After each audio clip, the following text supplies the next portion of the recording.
प्यारे बच्चों नमस्कार, कैसे हैं आप सभी। मैं आपका दोस्त पवन मुरल आप सभी का स्वागत करता हूं आपके अपने परिवार एसएससी अड्डा 24/7 यूट्यूब चैनल पर। आज इस 20 मिनट्स होम में आप सभी का स्वागत है।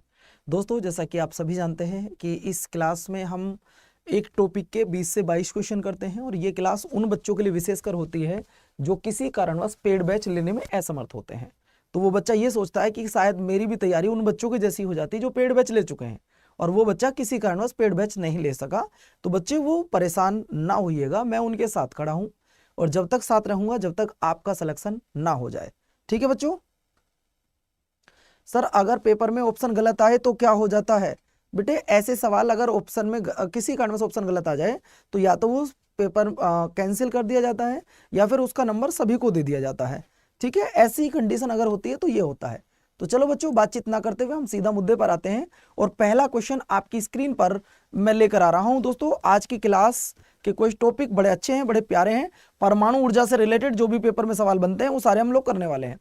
सबसे पहले आपको क्या करना है, एप्लीकेशन को डाउनलोड कर लो और उससे भी बड़ी बात, चैनल को सब्सक्राइब कर लो। देखिए, मैं चैनल इसलिए सब्सक्राइब आपसे करने के लिए बोल रहा हूं कि मेरी जो 100 की 100 क्लास है, जो मैंने आपको बताया था कि मैं हर टॉपिक की अगर बात करूं तो टॉपिक वाइज मैं क्वेश्चन करा रहा हूं। इस टॉपिक के आपको मैं कितने क्वेश्चन बच्चों, 30 क्वेश्चन कराता हूं एक टॉपिक के। इसकी 100 क्लास कराऊंगा और 100 की 30 में गुना करोगे आप तो 3000 क्वेश्चन आपके ये हो जाएंगे। इन 3000 क्वेश्चनों की सारी क्लास आपको मिल जाएंगी अगर आपने चैनल सब्सक्राइब किया हुआ है। तो आप सारे बच्चे एक बार अभी चैनल सब्सक्राइब कर लो, एक बार सारे बच्चे चैनल सब्सक्राइब कर लो। और अगर आपने कर लिया है तो पहला क्वेश्चन आपकी स्क्रीन पर बच्चों ये रहा, निम्नलिखित में से किसका नाभिकीय ईंधन निम्नलिखित में से किसका नाभिकीय ईंधन के रूप में प्रयोग नहीं किया जाता? जरा बताइए बच्चों, इनमें से किसका प्रयोग नाभिकीय ईंधन के रूप में नहीं किया जाता? यूरेनियम, थोरियम, कैल्शियम या प्लूटोनियम? तो भैया कैल्शियम का नहीं किया जाता है। किसका नहीं किया जाता? कैल्शियम का नहीं किया जाता। C will be the right answer बच्चों, कैल्शियम का नहीं किया जाता प्रयोग। अगला देखिए, एटम बम किस सिद्धांत पर काम करता है? नाभिकीय संलयन या नाभिकीय विखंडन? आप दो में से ही आंसर दे सकते हो।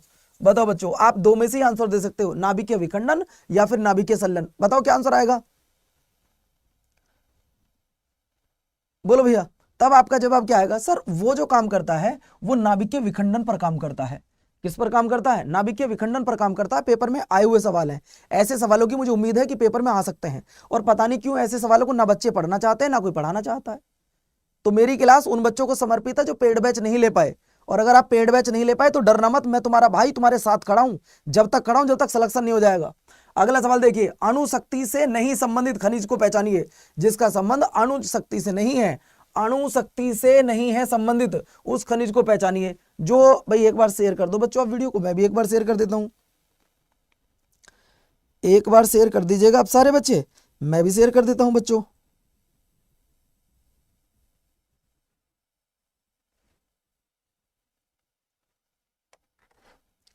हो गया बच्चों? तो दोस्तों आपका जवाब आ जाएगा सर जी, ये है क्रोमियम। नेक्स्ट क्वेश्चन आपकी स्क्रीन पर बच्चों ये रहा, किसका परमाणुीय ईंधन के रूप में प्रयोग नहीं होता? निम्नलिखित में से किसका परमाणुीय ईंधन के रूप में प्रयोग नहीं किया जाता? सर किसका नहीं किया जाता? तो मेरे दोस्तों अगर इसकी बात आ रही है, सर प्रयोग नहीं किया जाता किसका? यूरेनियम का होता है, थोरियम का होता है, प्लूटोनियम का होता है, लेड का नहीं होता। लेड का प्रयोग नहीं होता। अब आप सच बताओ ईमानदारी से कि ये सवाल पेपर में आते नहीं आते हैं? ऐसे सवाल आजकल शिवानी पेपर में आ रहे हैं नहीं आ रहे, मुझे सिर्फ इन सवालों का जवाब दो। अगर आते हैं तो आप मेरी क्लास पढ़ो, नहीं आते तो बच्चों क्लास छोड़ के आप घर जा सकते हो, कोई प्रॉब्लम नहीं है। लेकिन मेरी क्लास उन बच्चों को ज्यादा समर्पित है जो किसी कारणवश पेड बैच नहीं ले पाए हैं। अगला देखिए, इंदिरा गांधी आणविक अनुसंधान केंद्र कहां है? सवाल मैंने आपसे पूछा, इंदिरा गांधी आणविक अनुसंधान केंद्र कहां है? तो दोस्तों ध्यान रखना, महाराष्ट्र में, तमिलनाडु, उत्तर प्रदेश में नहीं है, कर्नाटक में नहीं है। मैं आपको दो ऑप्शन दे रहा हूं, या तो महाराष्ट्र या फिर तमिलनाडु। दोस्त आप कहोगे सर आंसर आ गया इसका तमिलनाडु। क्या आंसर आ जाएगा? तमिलनाडु में है सर। नेक्स्ट सवाल देखिएगा, चमेरा हाइड्रो इलेक्ट्रिक प्रोजेक्ट किस राज्य में स्थित है? चमेरा हाइड्रो इलेक्ट्रिक प्रोजेक्ट जो है वो भारत के किस राज्य में स्थित है, ये आपने बताना है। अगर मैं ऑप्शन की बात करूं तो गुजरात, हिमाचल प्रदेश, महाराष्ट्र या फिर बच्चों पंजाब। देखो ना तो पंजाब में है और ना महाराष्ट्र में है, गुजरात में या हिमाचल में है, कहां पर है? दो ऑप्शन में आपको आंसर देना है, दो ऑप्शन होंगे आपके सामने, तब आपको जवाब देना है दोस्तों। तब आप कहोगे सर ये है हिमाचल प्रदेश में। कहां पर है? हिमाचल प्रदेश में। अगला सवाल देखिए, प्रथम भारी जल संयंत्र स्थापित कहां पर किया गया था? बोलो भैया। मैंने आपसे पूछा है कि प्रथम भारी जल संयंत्र कहां पर स्थापित किया गया था। ना तो बंगलुरु में किया गया, ना हैदराबाद में किया गया, भोपाल में या नांगल में, कहां पर किया गया था दोस्तों। अब तो दो ऑप्शन दे रहा हूं, उन दो में भी अगर आपकी गलती हो रही है, ईमानदारी से मुझे अपना स्कोर जरूर बताना कितने ठीक है आपके। आंसर आ गया सर, नांगल में है। अगला देखिए सवाल नंबर नेक्स्ट क्या कहता है, भारत में भारी जल कहां पर बनाया जाता है। भारत में भारी जल कहां पर बनाया जाता है, सवाल यह है। आपको बता दूं, ना तो दिल्ली में बनाया जाता है, ना भिलाई में बनाया जाता है, असम में या ट्रॉम्बे में। अब आप देख लो आपकी तैयारी कितने लेवल की चल रही है, कैसी तैयारी है आपकी, आपकी तैयारी किस लेवल की है, तब आप देख सकते हैं। तो दोस्तों आंसर आ जाएगा, भारत में भारी जल कहां बनाया जाता है सर, ट्रॉम्बे में बनाया जाता है। अगला देखो दोस्तों, सीधा 10वें सवाल पर आइएगा। कल्पक्कम के फास्ट ब्रीडर रिएक्टर में निम्नलिखित में से कौन सा शीतलक प्रयोग में लाया जाता है। बताओ बच्चों, कौन सा प्रयोग में लाया जाता है। 10वां सवाल आपकी स्क्रीन पर है बच्चों, अब जवाब दिया जाए तब आपको बताना है। सर आप कहोगे कल्पक्कम के फास्टेड ब्रीडर रिएक्टर में कौन सा शीतलक प्रयोग में लाया जाता है, तो सब वो आएगा द्रवित सोडियम। नेक्स्ट सवाल आपकी स्क्रीन पर लल्ला ये रहा, कल्पक्कम के फास्ट ब्रीडर टेस्ट, ये तो अभी बता के आया हूं यार, मैं अभी बता के आया हूं, ईंधन के रूप में प्लूटोनियम प्रयोग होता है। सवाल नंबर नेक्स्ट, नाभिकीय संयंत्रों में ग्रेफाइट का उपयोग किया जाता है, किसकी तरह। जवाब दो दोस्तों। 13वां सवाल आपकी स्क्रीन पर है, नाभिकीय संयंत्रों में ग्रेफाइट का प्रयोग किस लिए किया जाता है। सर किस लिए किया जाता है, तो दोस्त ये ध्यान रखना, ये किया जाता है सर एक मंदक के रूप में किया जाता है। किसमें, मंदक के रूप में किया जाता है। इंपॉर्टेंट सवाल है बच्चों, आप पढ़ो या मत पढ़ो, लेकिन मैं इतना जरूर कहना चाहूंगा, मेरी ये क्लास उन बच्चों के लिए है जो पेड बैच नहीं ले पाए, जो टॉपिक वाइज पढ़ना चाहते थे। समझ लो ना सर, ये क्वेश्चन मैंने कभी नहीं देखे यूट्यूब पर, इसलिए तो बेहतर कह रहा हूं, आप लोग फंस जाते हो। अगला देखिए, अगला सवाल कहता है विद्युत उत्पन्न करने के लिए कौन सी धातु का प्रयोग किया जाता है। अगर ऐसा सवाल एग्जामिनर पूछ रहा तो कौन सी गलती कर रहा है, आप बताओ। आप बताओ दोस्तों, वो सवाल कह रहा है कि विद्युत उत्पन्न करने के लिए कौन सी धातु का प्रयोग किया जाता है। अगर एग्जामिनर पेपर में पूछ रहा समीर गौतम, तो कौन सी गलती कर रहा है, तो दोस्त आप कहोगे सर यूरेनियम का प्रयोग करते हैं। नेक्स्ट सवाल देखिए बच्चों, नेक्स्ट सवाल है, नाभिकीय रिएक्टर में निम्नलिखित में से किसे मंदक के रूप में प्रयोग किया जाता है। किसे मंदक के रूप में प्रयोग किया जाता है बच्चों, जवाब जल्दी दिया जाए, बताइए। तो दोस्त तब आप कहोगे सर वो किया जाता है हैवी वाटर का प्रयोग, यानी कि भारी जल का प्रयोग, D2O का प्रयोग। नेक्स्ट सवाल देखो, नेक्स्ट कहता है मेरे प्यारे साथियों, एक नाभिकीय रिएक्टर में भारी जल का क्या कार्य होता है। एक नाभिकीय रिएक्टर में भारी जल का क्या कार्य होता है। अब आप कहोगे सर ये वाले सवाल तो हमें पढ़ाया नहीं है किसी ने, ना हमने पढ़े हैं। इसका मतलब ये नहीं कि अगर आपने नहीं पढ़े या आपको नहीं पढ़ाएंगे तो तुम्हारे पेपर में नहीं आएंगे। और मैं बच्चों वही पेपर में सवाल कराऊंगा जो टफ है, इजी इजी तो तुमने रट रखे हैं, वो भी मैं सब कराता हूं दोस्तों। न्यूट्रॉन की गति को कम कर देता है, यही आंसर है, आगे पढ़ने की जरूरत ही नहीं है आपको। अगला देखिए, अगला सवाल है, एक रेडियोधर्मी तत्व जिसके भारतवर्ष में बड़े भंडार पाए जाते हैं। भारतवर्ष में किसके भंडार पाए जा रहे हैं बच्चों,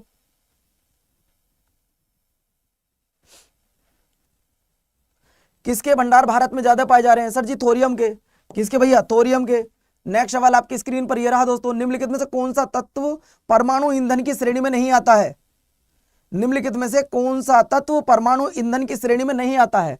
18वां सवाल है, अब बस ये देखना है कौन बच्चा बता पाएगा। फिर से कह रहा हूं आपसे बच्चों, निम्नलिखित में से कौन सा तत्व परमाणु ईंधन श्रेणी के रूप में नहीं करते हैं। इनको पेड बैच में कराते हैं, आपको हम सच में बताएं तो जो टीचर्स कराते हैं इनको पेड बैच में कराते हैं, ये आप याद रखना दोस्तों, है ना। तो तब आपका जवाब आ जाएगा सर जी कैडमियम। नेक्स्ट सवाल देखो, नेक्स्ट सवाल है दोस्तों, यूरेनियम के रेडियोधर्मी विघटन का अंतिम उत्पाद क्या होता है। अंतिम उत्पाद क्या होता है बच्चों, ये आपने बताना है।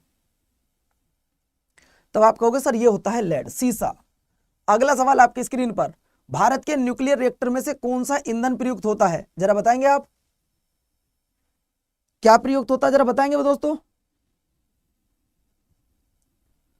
क्या प्रयोग होता है। U-238। चलिए नेक्स्ट क्वेश्चन, आप यूरेनियम 238 बिल्कुल ठीक है। अगला सवाल देखिए, हाइड्रोजन बम विकसित किया गया था किसके द्वारा। ये 25 सवाल हैं, 25 सवाल में अब आप देख लो तुम्हारी तैयारी किस लेवल की है। हाइड्रोजन बम विकसित किया गया था किसके द्वारा, सर ये टेलर के द्वारा किया गया था। किसके द्वारा, टेलर के द्वारा। नेक्स्ट सवाल, हाइड्रोजन बम निम्नलिखित में से किस सिद्धांत पर काम करता है। हाइड्रोजन बम निम्नलिखित में से किस सिद्धांत पर काम करता है, तो सर ये करता है अनियंत्रित संलयन अभिक्रिया पर। किस पर करता है, चलिए अगला सवाल आपकी स्क्रीन पर दोस्तों ये रहा, आपको बताना है परमाणु बम किस पर आधारित है। देखिए परमाणु बम किस सिद्धांत पर आधारित है। अगर मैं आपसे ये सवाल पूछ रहा हूं कि परमाणु बम किस सिद्धांत पर आधारित है, तो आपका जवाब क्या आएगा? तो दोस्तों ये आपके नाभिकीय विखंडन पर आधारित है। सवाल नंबर नेक्स्ट देखिए, न्यूक्लियर बम बनाने के लिए निम्नलिखित में से किसका प्रयोग किया जाता है? न्यूक्लियर बम बनाने के लिए निम्नलिखित में से किसका प्रयोग किया जाता है? तो सर यूरेनियम का प्रयोग किया जाता है। इस टॉपिक का लास्ट सवाल देखो, टॉपिक का लास्ट सवाल है ध्रुव पूर्णिमा तथा साइरस में क्या संबंध है? बोलो भैया, मैंने आपसे पूछा है ध्रुव पूर्णिमा और साइरस में क्या संबंध है, क्या है ये? आपसे मैंने पूछा है कि ये सब क्या है। ये भारतीय शोध रिएक्टर है। ये क्या है दोस्तों? ये भारतीय शोध रिएक्टर है। इस टॉपिक के 25 सवाल, अब 10 सवाल आपसे मिक्स जीके के, 10 सवाल आपसे मिक्स जीएस के। चलिए तैयार हो जाओ दोस्तों।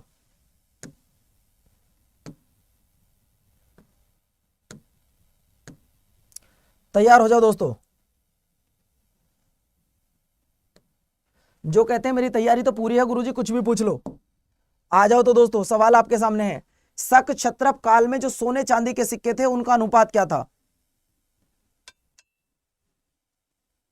बोलो भैया, आपको यह बताना है कि इनके सोने चांदी का जो अनुपात था वो क्या था सिक्कों का? तो सर वो था 1:35, 1:35। नेक्स्ट सवाल देखिए, आपको बताना है उदयन जी। देखिए दो व्यक्ति हैं, परेशान मत हो जाना। एक तो है उदयन जिसने पाटलिपुत्र बसाया था, एक है उदयजीरिल, उदयजीरल। ये किस वंश से जुड़ा हुआ है? तो दोस्तों ये चेर वंश से जुड़ा हुआ है। किससे जुड़ा हुआ है दोस्तों? चेर वंश से। नेक्स्ट सवाल आपकी स्क्रीन पर ये रहा, निम्नलिखित में से कौन सा हड़प्पा कालीन स्थल गुजरात में है? यार गलत मत करना दोस्तों, मैंने ये सवाल आपको कई बार कराया है। इस क्लास की पीडीएफ आपको मिल जाएगी, लेकिन पहले आप ये बताओ इस सवाल का आंसर क्या आएगा। और अगर आप लोग टॉपिक वाइज भी नहीं पढ़ना चाहते तो दोस्तों बंद करो फिर पढ़ना। फिर क्यों पढ़ाई के चक्कर में लग रहे हो? फिर तो ऐसा है ना, आप पढ़ो ही मत, बिना पढ़ाई के आप भर्ती हो जाओगे, ऐसा मुझे लग रहा है, जो कभी नहीं होगा। भाई हड़प्पा कालीन कौन सा स्थल गुजरात में है? तो लोथल गुजरात में है, भोगवा नदी के किनारे है। ये भी आपको याद रखना होगा। नेक्स्ट सवाल आपकी स्क्रीन पर ये रहा, प्रथम बौद्ध संगति के अध्यक्ष कौन थे? देखिए 4 बौद्ध संगति हुई थी। चौथी बौद्ध संगति के बाद में बौद्ध धर्म 4 पार्टों में डिवाइड हो गया था। ना तो ये है और ना ये है ना ये है, इन दोनों में से बताओ भैया कौन है? तो तब आप कहोगे गुरुजी वो कौन थे? वो थे महाकश्यप जी। अगला देखिए, आपको बताना है दोस्तों किराता अर्जुनीय नामक पुस्तक किसने लिखी है? किराता अर्जुनीय पुस्तक जो है उसके राइटर कौन है? भट्टी, शूद्रक, कालिदास, भारवी। होगी जय माता दी, वो भी क्लास होगी स्टार्ट। इस सवाल का जवाब दिया जाए तब दोस्तों आप कहोगे सर जी वो आ जाएगा भारवी। नेक्स्ट देखिए, जैन धर्म का सबसे महत्वपूर्ण मौलिक सिद्धांत कौन सा है? अगर मैं जैन धर्म के संस्थापक की बात करता हूं तो जैन धर्म के जो संस्थापक हैं वो है ऋषभदेव जी। राठी जी आपको फिर से बता दूं, मेरी ये क्लास उन बच्चों के लिए समर्पित है जो पेड बैच नहीं ले पाते हैं। मैं फिर से कह रहा हूं, ये क्लास उन बच्चों के लिए समर्पित है जो पेड बैच नहीं ले पाए, जो टॉपिक वाइज क्वेश्चन करना चाहते हैं, उनको मैं टॉपिक वाइज पढ़ा रहा हूं। इसलिए दोस्तों आंसर आ गया मेरे प्यारे साथियों, अहिंसा। आपको बता दूं इनके 5 महावीरत हैं, सत्य, अस्त्य, अहिंसा, अपरिग्रह और ब्रह्मचर्य। ठीक है, नेक्स्ट सवाल देखिए, आपको बताना है द किंग ऑफ डांस। लो भैया, द किंग ऑफ डांस ये किसका चित्रण है? द किंग ऑफ डांस ये किसका चित्रण है? तो दोस्त आप कहोगे सर जी चोलों की कांस्य नटराज का। नेक्स्ट सवाल देखिए, निम्नलिखित में से किस शासक के सिक्कों पर उसे वीणा बजाते हुए दिखाया गया है? किस शासक को वीणा बजाते हुए दिखाया गया है बच्चों?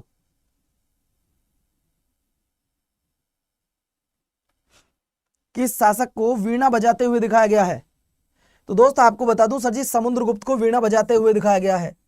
समुद्रगुप्त को वीणा बजाते हुए दिखाया गया है। अगला सवाल देखिए, आपको बताना है दोस्तों भारत में कौन सा धार्मिक समुदाय मुख्य रूप से पपेती, ये पपेती है बेटे, पपेती उत्सव को मनाता है? पारसी, हिंदू, सिख या फिर मुस्लिम? तो दोस्त आपका जवाब आ जाएगा कि सर ये है पारसी। हर्षवर्धन 606 से लेकर 647 तक किस वंश का शासक रहा था? हर्षवर्धन किस वंश का शासक रहा था? ना तो बेटे ये मौर्यों का था, ना ये मुगलों का था, ना गुप्तों का था। सर जी ये पुष्य भूति वंश से जुड़ा हुआ था। महावीर जी का जन्म कहां पर हुआ था? आप जानते हो जैन धर्म के ये 24वें तीर्थंकर थे। जैन धर्म के 24वें तीर्थंकर थे, याद रखना होगा दोस्तों। इनका जो जन्म ना तो गया में हुआ, ना लुम्बिनी में हुआ, बोलो पावापुरी में हुआ या वैशाली में हुआ? तो गुरुजी लगा दो फिर वैशाली में हुआ। अगला देखिए, सिंधु घाटी सभ्यता के किस पुरास्थल से नाव के चित्र या मॉडल मिले हैं? नाव के चित्र या मॉडल मिले हैं तो दोस्तों आप कहोगे सर ये मिले मोहनजोदाड़ो और लोथल। मोहनजोदाड़ो जो कि वर्तमान पाकिस्तान में है। अगला सवाल देखिए, निम्नलिखित में से कौन सा कौटिल्य के राज्य के सप्तांक सिद्धांत का अंग नहीं था? आमत्य, जनपद, दुर्ग या धम? सवाल तो अच्छे हैं यार। अब बस देखना ये कि आप कितना जानते हैं। निम्नलिखित महाजनपदों से गण, संघ, अल्पतंत्र को पहचानिए। जरा पहचानेंगे तो दोस्तों वो आ जाएगा आपका वज्जी। नेक्स्ट सवाल देखो, 13वीं शताब्दी का ग्रंथ लेखा पद्धति हमें निम्नलिखित में से किस विषय की जानकारी देता है? किस विषय की जानकारी देता है? गारंटी से बता रहा हूं बहुत बच्चों के आंसर आज गलत हो रहे हैं, बहुत बच्चों के आंसर गलत हो रहे हैं। सवाल नंबर नेक्स्ट देखिए, निम्नलिखित में से कौन सा राजवंश महिला शासक रुद्रमा देवी से संबंधित है? यही सवाल तुम्हारा आज के लिए होमवर्क होगा बच्चों। आज की क्लास का जो टॉपिक है वो तो 16 मिनट में ही खत्म हुआ। ईमानदारी से बताओ, ये जो एक्स्ट्रा एफर्ट लगा रहा हूं तुम्हारे लिए कि जो बच्चे पेड बैच नहीं ले पाए उन बच्चों को मैं अपनी तरफ से ऐसा तो कर दूं कम से कम कि वो ये ना कहें कि गुरुजी मैं पैसे की वजह से नहीं पढ़ पाया था। मैंने ये अपनी तरफ से कदम उठाया है, आप भी एक कदम उठाइए, क्योंकि एक और एक मिलकर ही दो बनते हैं। कभी भी एक एक दो नहीं हो सकता। जब तक एक के साथ एक नहीं आएगा, जब तक इस एक के साथ एक नहीं आएगा, दो नहीं हो सकते। ये एक अकेला कभी दो नहीं हो सकता। अगर आप मेहनत करनी चाहते हो तो भैया सिलेक्शन लेना चाहते हो तो मुझे आपका साथ चाहिए, आपको मेरा साथ चाहिए। और आपको ये मेरा प्रयत्न कैसा लग रहा है? आज आप सारे बच्चे, अगर आपको ये मेहनत पसंद आ रही है कि गुरुजी आपके लिए हम पेड बैच मतलब हम पेड बैच तो आपका नहीं ले पाए, लेकिन आपकी जो मेहनत है इसको जरूर एक बार सफल करेंगे हम। अगर आप चाहते हो कि भैया पवन सर की मेहनत सफल हो, सर 30 मिनट क्लास, नहीं नहीं बेटे 30 मिनट नहीं हो पाएगा, मुझे 20 मिनट ही हो पाएगा। और मुझे चाहिए फिर आपका सिलेक्शन, ठीक है? मुझे चाहिए आपका सिलेक्शन। ना कोई पेड बैच की बात होगी, ना कोई किताब की बात होगी, सिर्फ आओ, पढ़ो और जाओ बच्चों, ठीक है? नमस्कार, धन्यवाद, जय हिंद। लेकिन जाने से पहले मेरी आपसे एक रिक्वेस्ट है, क्या सारे बच्चों ने चैनल सब्सक्राइब किया हुआ है? आज के क्वेश्चन बहुत टफ थे। टफ नहीं थे बेटे, आपने पढ़े नहीं थे आज से पहले, सच बात तो ये है ना। और जब पढ़ोगे नहीं तो भैया गलती तो होगी, सीधी सी बात है। आप ये बताओ सबसे पहले सबने चैनल सब्सक्राइब कर लिया? बोलो यस या नो। चैनल सब्सक्राइब किया? ना किया हो तो चैनल को सब्सक्राइब कर लो, ताकि कल की वीडियो का नोटिफिकेशन सबसे पहले मिले। और कल की क्लास का टॉपिक आपको बता दूं, थोड़ा सा पढ़ के आना। कल की क्लास का टॉपिक आपको बता दूं भाई, थोड़ा सा पढ़ के आना।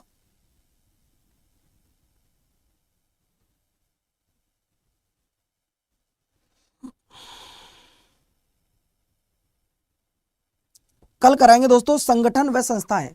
कल की जो क्लास होगी वो होगी संगठन व संस्थाएं। ठीक है बच्चों, bye bye, thank you so much, love you. अपना ध्यान रखिए, अपनों का ध्यान रखिए, मिलते हैं अगली क्लास में, बाय बाय।